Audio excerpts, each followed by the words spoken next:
Woo boy, that was a good first episode for Falcon and the Winter Soldier, man.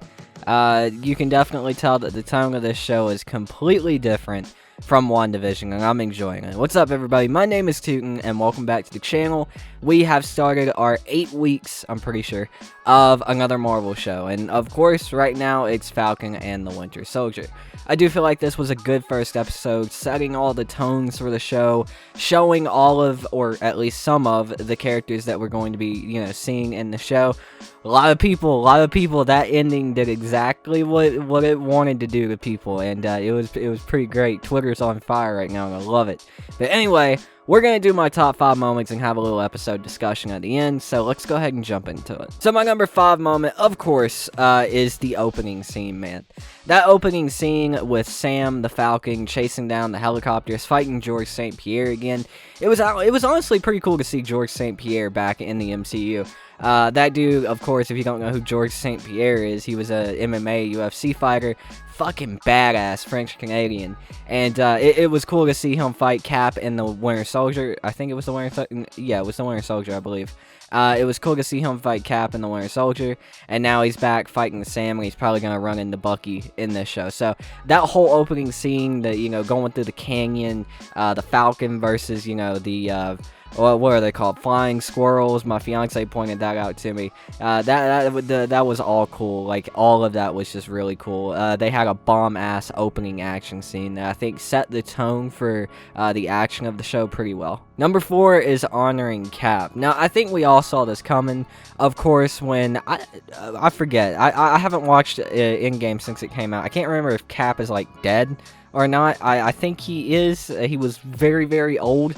But anyway, you knew it was coming. You knew they were going to honor Cap in some way in this show, and they did it at the start with Sam, and I think that was really cool. It still blows my mind that Cap and Iron Man are gone, what feels like so early into the MCU. Yeah, it's been like 12 years, but still, that's really early considering all the stories that there are for the MCU. But I really feel like, especially, with this show, and especially how they honored Cap here, I think these two characters especially are going to carry on that legacy very well. Number 3 is Bucky is making amends. This whole episode, I like how, of course, half of it focused around, Sam, and the other half focused around Bucky. Bucky, in all honesty, hasn't had a lot of humanization. I don't even know if that's the word. In the MCU, right? Like in Cap 1, he got a few scenes with Cap when before the war started. He got a few scenes after Cap rescued him from the camp. And, I mean, he didn't really have a lot of time to be humanized. In the Winter Soldier, he had, like, a few scenes, but he was just an ass most of the time. He was a bad guy. And then, of course, he had a few scenes in Black Panther. He had some Infinity War and Endgame scenes. But we've never really gotten to dive into this character, especially since, post-Winter Soldier. We've never really got to see this character humanized. So these scenes were really good. Him talking to his therapist, him on the date, him with the old man.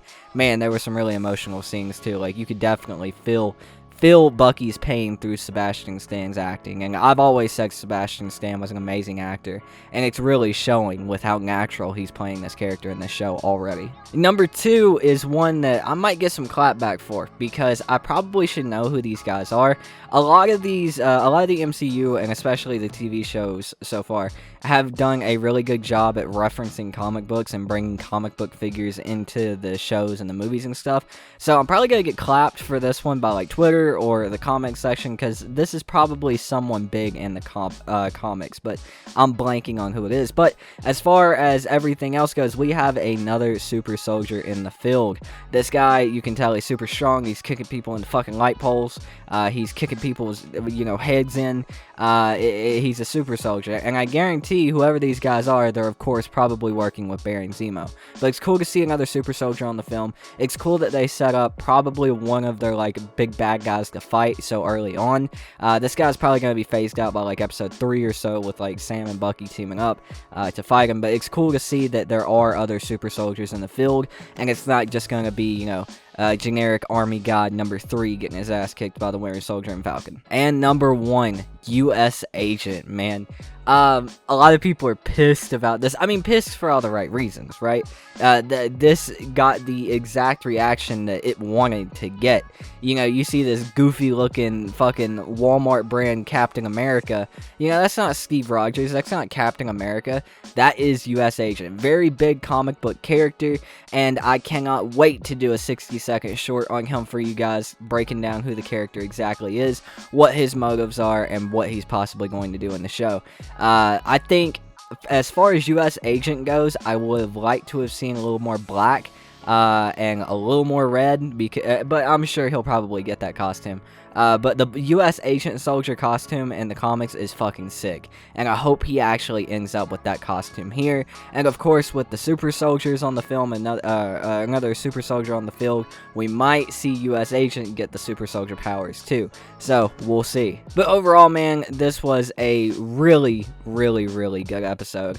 I really enjoyed it. You know, while you're sitting there watching it, you don't realize how fast Tom was going. I thought it'd only been like 30 minutes, and it had actually been an hour. I'm like, oh, there might be a 2-episode special because I thought this was supposed to be an hour. And it's like, nope, it's been an hour, bro. So, I mean, this was a really good episode. It really set the tones for the show, set the pace for the show. Again, I loved how it humanized Bucky.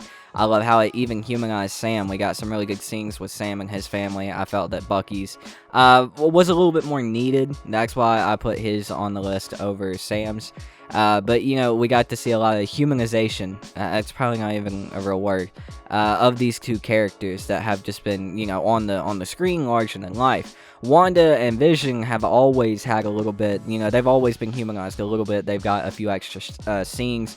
Sam and Bucky have both mostly been jokes in their scenes where they have a chance to be humanized. But this show looks like it's really going to ground them and tell a lot of their backstory. So I'm really excited for it. I can't wait to see how it all kicks off. I can't wait to see Agent 13, Sharon Carter introduced. I can't wait to see Baron Zemo come back and, you know, put that purple zucchini weird looking mask on. I know it's his comic book mask, but Jesus, I always thought it looked weird. He looks like Thanos. It's probably going to be modeled after Thanos in the show because it's the MCU. But yeah, I'm really excited for this show. This episode was a complete banger to me. I absolutely loved it, and I cannot wait for next week. But you guys should watch out for later today, probably tomorrow, though. Probably tomorrow. I've been busy and everything else, and I was waiting on this show, so I'm probably going to get this review out and chill until tomorrow. I'm going to be getting the U.S. Agent 60-second short out, so stay tuned for that. But that's going to do it for this video, guys. Don't forget to let me know what you think about this episode in the comments down below. Did you enjoy it? Let me know your top 5 moments in the comments down below.